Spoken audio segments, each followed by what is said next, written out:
Sekuyiminyaka abalimi belima kule ndawo, kepha manje bakuthola kunzima ukubhekana nezindleko kangangokuba kumele batshale izitshalo ezimbalwa njengoba isibalo sabathengi sehla ngamaphesenti angama-50 ngenxa yohlelo lokucisha konga ugesi.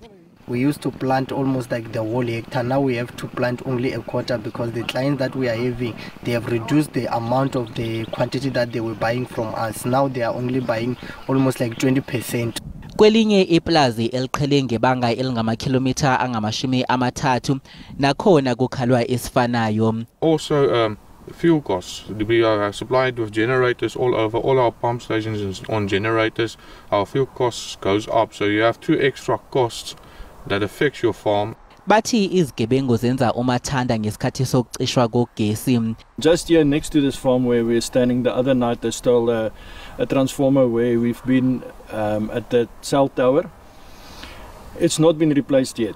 Labalimi banethemba lokuthi maduze uhulumeni uzoyixazulula inkinga yogesi.